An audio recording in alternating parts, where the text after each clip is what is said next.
Vamos a hacer el estudio de una función racional donde la diferencia del grado entre el numerador y el denominador es 1, con lo cual significa que aquí va a haber una asíntota oblicua. Entonces vamos a ver cómo estudiar y cómo representar una función racional cuando vemos que va a haber una asíntota oblicua, ¿vale? El primer paso de los que teníamos o lo que venimos haciendo últimamente es calcular el dominio de la función. Como es una función racional, tendríamos que coger el denominador, igualarlo a 0, resolverlo, y entonces el dominio de esta función serían todos los números reales menos justamente ese valor que ha salido ahí, el 2. Todos los números reales menos el 2. ¿Vale? Bien. El segundo paso que nosotros teníamos propuesto y veníamos haciendo es hacer el cálculo de los puntos de corte. Vamos a ver los puntos de corte.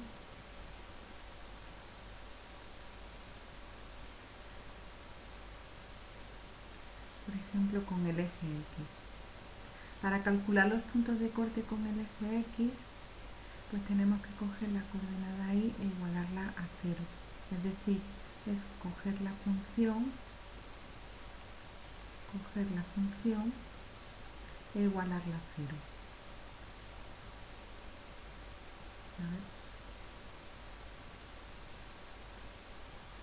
¿Vale?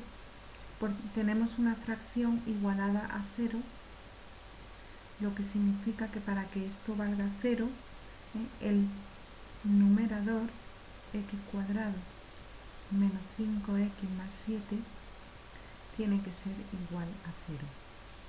¿No? Está claro, ¿no? El denominador pasaría todo entero multiplicando al otro lado por 0, se anula, y entonces solamente nos queda el numerador igualado a 0. Si intentamos resolver esta ecuación de segundo grado,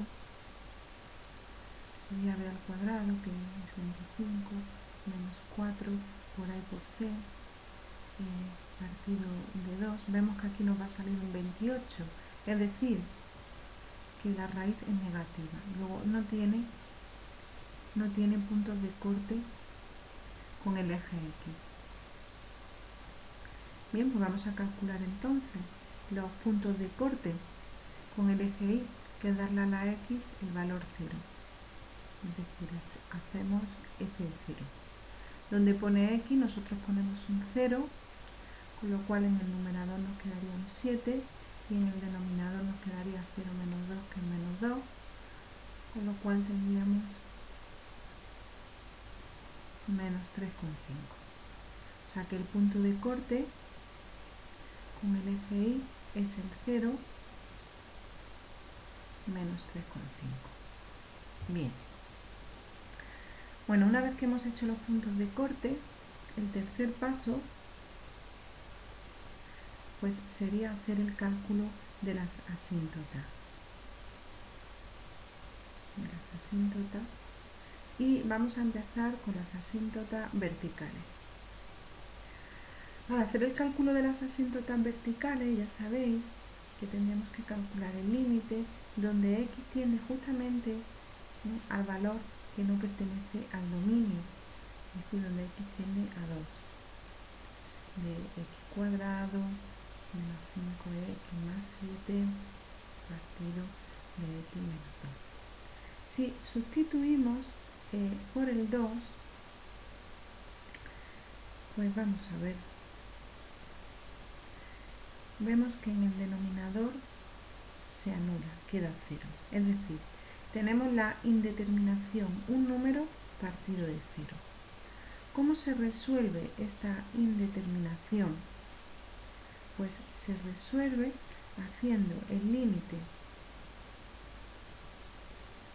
por la izquierda de 2, el límite por la derecha de 2 de esta función. menos 5x más 7, vale. Y el resultado de estos límites, nosotros ya sabemos de antemano que va a ser infinito.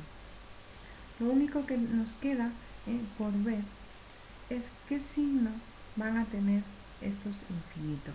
Para saber qué signos tienen, cuando hacemos, por ejemplo, el límite cuando x tiende a 2 por la izquierda, pues tendríamos que coger un valor próximo a 2 más pequeño, por ejemplo 1,9, 1,8, sustituirlo y ver exactamente el signo que nos sale. El signo que sale aquí es un menos.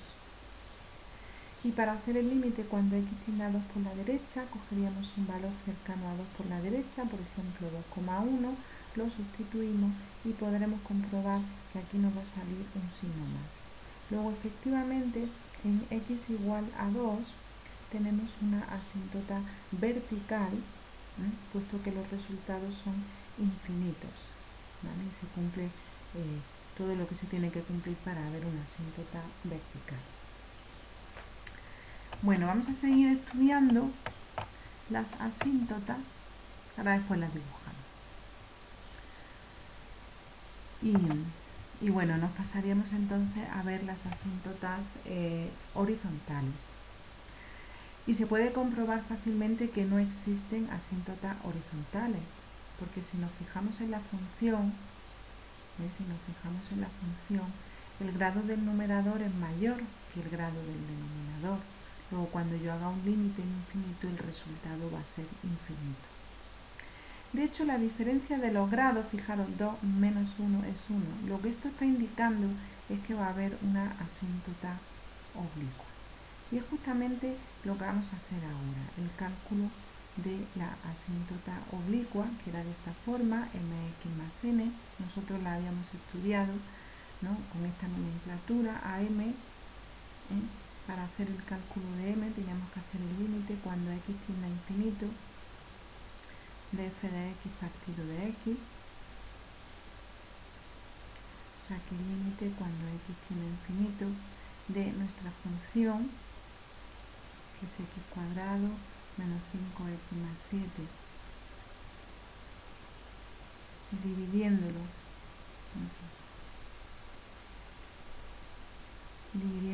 entre x, luego el límite. Al hacer la división, pues en el numerador seguimos teniendo esto y el denominador queda todo multiplicado por x, luego x cuadrado menos 2x. Tienen el mismo grado, el resultado es dividir los coeficientes principales, 1. Ya sabemos que m es 1. Vamos con n. n era el límite cuando x tiende a infinito de f de x menos mx. En nuestro caso sería de f de x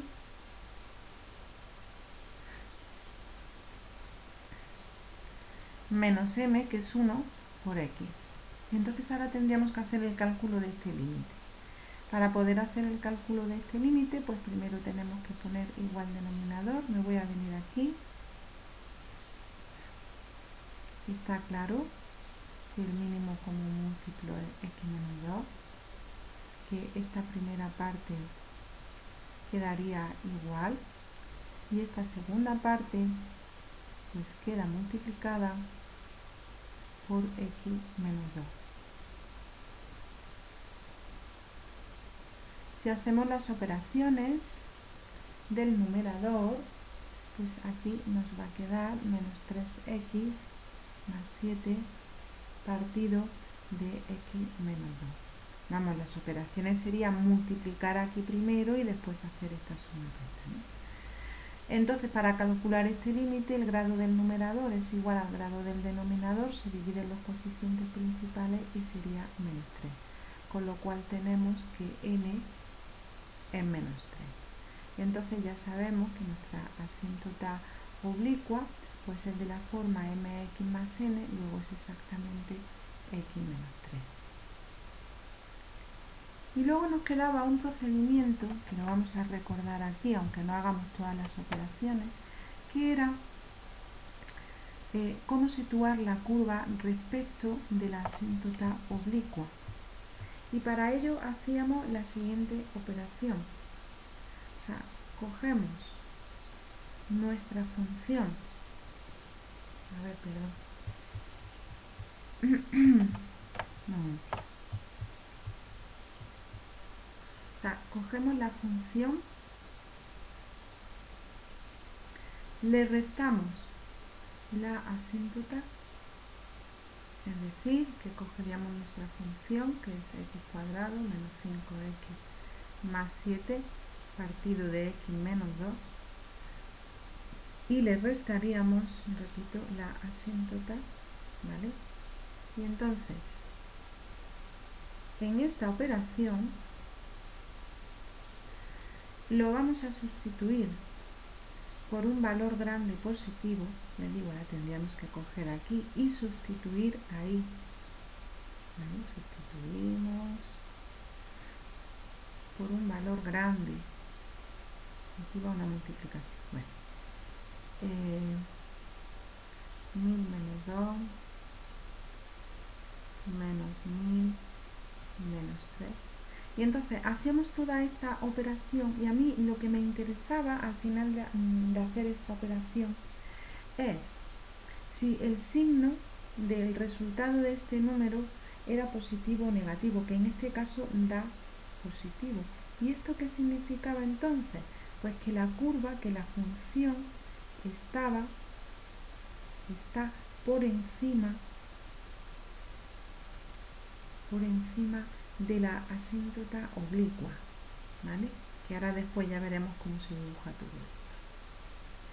Y de igual forma sustituimos con un valor negativo grande, por ejemplo menos 1000, o sea que ahora haríamos toda esta cuenta exactamente igual, ¿no? Sustituyendo ahí por menos 1000, y podemos comprobar que nos da negativo, lo que significaba que la función está por debajo de la asíntota oblicua. Bien, vamos a dibujar un poco esto que llevamos hasta aquí para no liarnos y que luego lo tengamos que repetir, ¿vale? Aunque se hace un dibujo rápido, un pequeño esbozo. Tenemos nuestros ejes coordenados.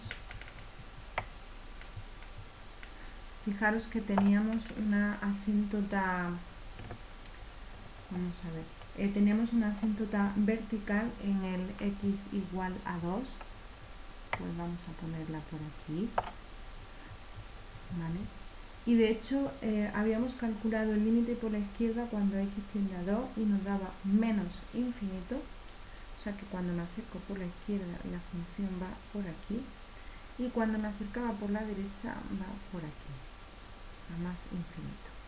Ahora tendríamos que dibujar la asíntota igual a x menos 3, que es la asíntota oblicua. Está muy fácil de dibujar, haciendo una pequeña tabla de valores. Por ejemplo, para el 0 me sale menos 3, para el 3 me sale 0. Entonces, para el 0, 1, 2, 3, aquí, vamos a ver, y para el 3, un 0. Es decir, que la asíntota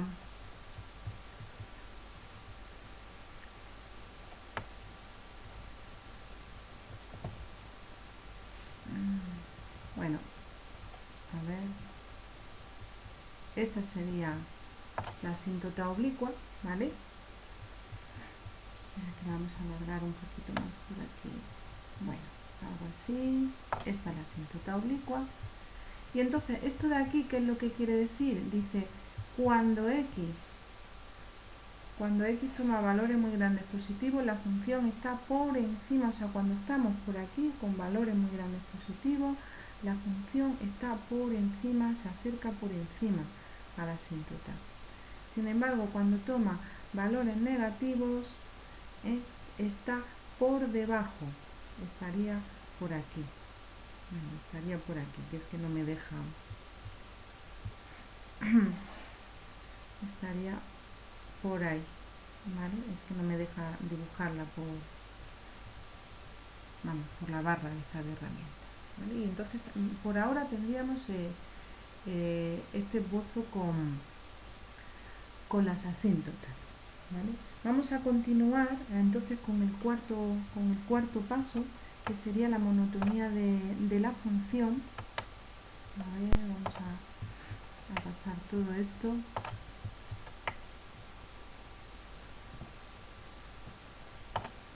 Vale. Y nos vamos a ir al cuarto paso, que es estudiar los intervalos de crecimiento y decrecimiento máximos y mínimos. Para ello tendríamos que hacer la derivada de la función.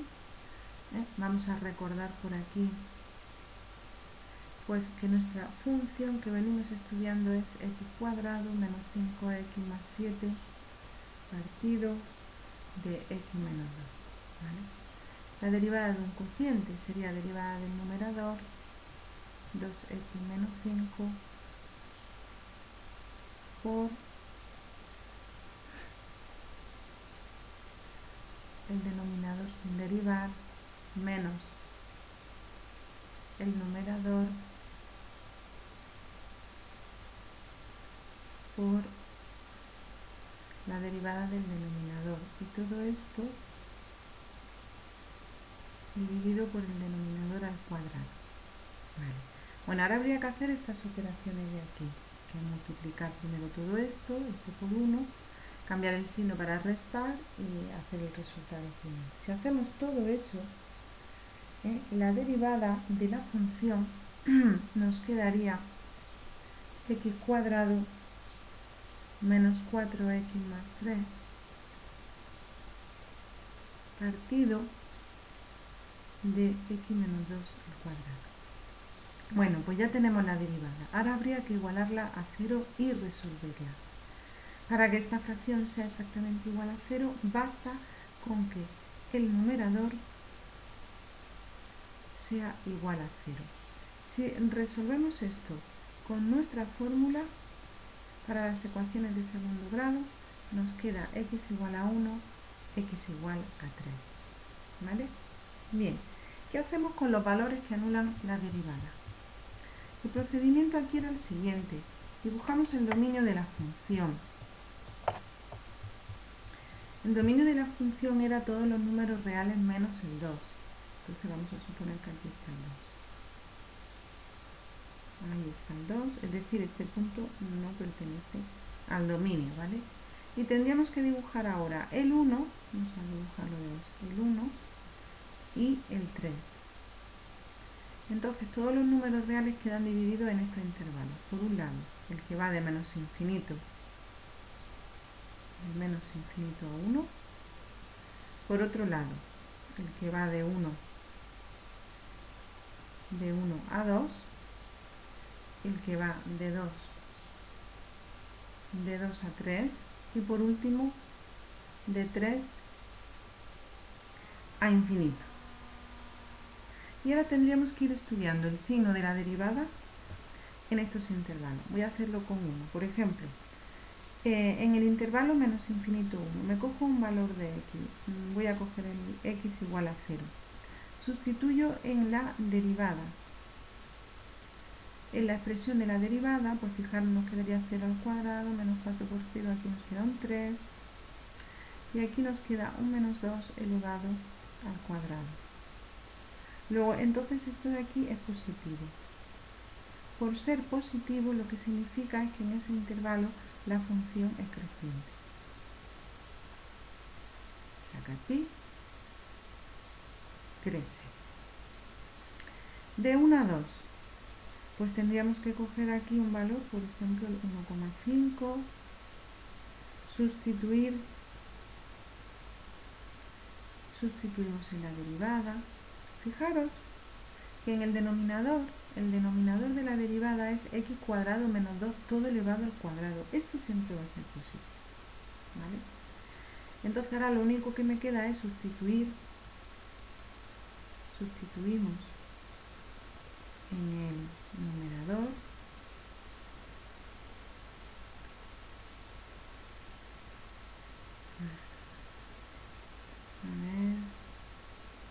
más 3, y ver el signo que tiene el numerador. Bueno, si hacemos todas estas operaciones, podemos comprobar que el numerador es negativo, luego negativo entre positivo da negativo. Entonces la función en el intervalo 1, 2 es decreciente. ¿Vale? Por aquí decrece. Cogemos un valor entre 2 y 3, por ejemplo el 2,5, hacemos el mismo procedimiento, es decir, sustituimos en la derivada y aquí podemos comprobar que también nos da negativo, luego aquí la función también es decreciente. Y luego entre 3 e infinito, por ejemplo el 4, sustituimos en la derivada, ya digo, me voy a saltar ahí las cuentas y podríamos comprobar que es positiva y por lo tanto la función ahí pues sería creciente. O sea que por aquí decrece y por aquí vuelve a crecer. ¿Vale? Bien, entonces de esta forma ya tendríamos estudiado los intervalos de crecimiento y decrecimiento. Y ya sabéis que esa información es muy valiosa porque nos permite ver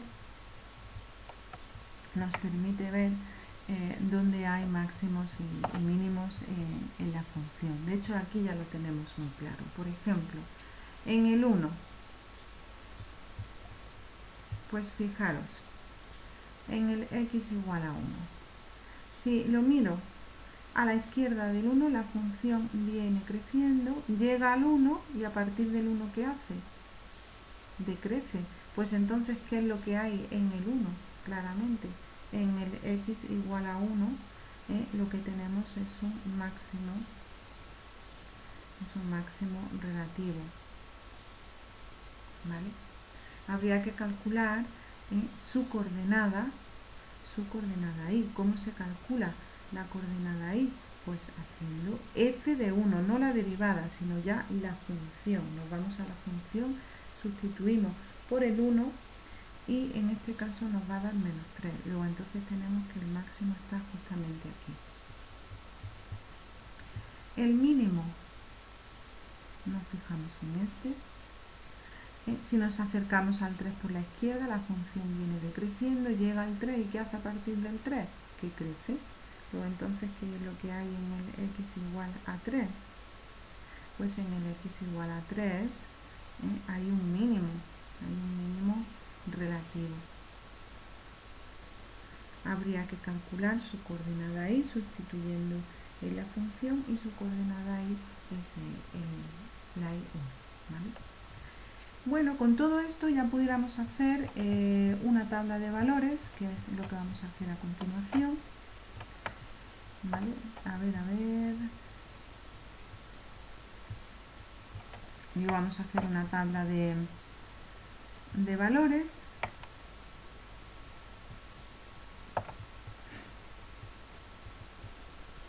Bueno, en la tabla de valores, pues, ¿qué valores podemos poner por aquí? Vamos a ver. Uno que tenemos que tener muy en cuenta que no está es el punto 2. Este no está, es el punto que no pertenece al dominio, ¿vale? Luego está muy claro que tenemos que tener puesto el 1, puesto que en el 1 menos 3, pues aquí lo que hay es un máximo. Y también tenemos que tener aquí en la tabla el 3, 1, puesto que aquí hay un mínimo, ¿vale? Después tenemos los puntos de corte. Puntos de corte con el eje X no había, pero sin embargo con el eje Y sí que teníamos que estaba en el 0, menos 3,5. ¿Vale? Estas son las cosas que nos han ido saliendo. Y ahora, a partir de aquí, yo puedo añadir pues todo lo que yo quiera.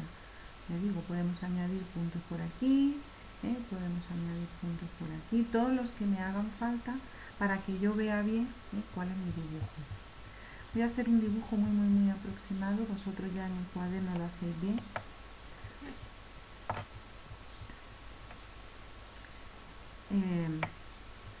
Fijaros que nosotros teníamos nuestra asíntota vertical en el 2 y luego teníamos otra asíntota oblicua, pues exactamente así. Espera que la vamos a alargar por aquí un poco. Bien. Esto ya lo habíamos hecho antes. Nosotros teníamos, a ver que lo haga así rápidamente, que cuando me acercaba al 2 por la izquierda, puesto que este es el eje Y y este es el eje X, cuando me acerco al 2 por la izquierda la función se iba a menos infinito y aquí se iba a más infinito. Y luego también sabíamos que cuando tomábamos valores negativos la curva estaba por aquí debajo, por aquí, y valores positivos la curva estaba por encima, ¿vale? Solo me quedaría entonces trasladar esto de aquí. Por ejemplo, para el 0 menos 3,5, ese punto está aquí. Vamos a ver si me sale el dibujillo. Aquí. Vamos a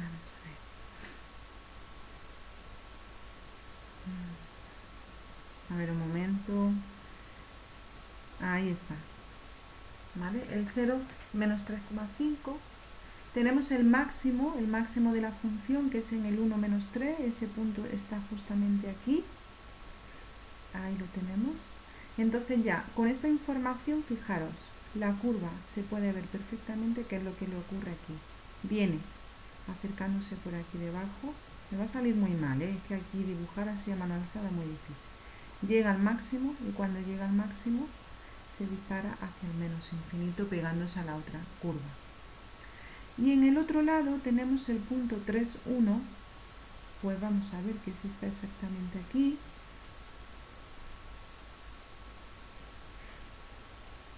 Ahí lo tenemos y encima es el mínimo de la función. Luego la función viene por aquí, llega al mínimo y una vez que llega al mínimo empieza de nuevo a crecer y se va pegando, se va pegando a la asíntota oblicua, ¿vale? Y esto sería una aproximación, ya digo, vosotros lo podéis hacer mucho mejor en el cuaderno, ¿no? Haciendo pues la tabla de valores amplia y dibujándolo bien. Aquí es que cuesta un poco de trabajo. Tendríamos dibujada esta función racional con una asíntota oblicua.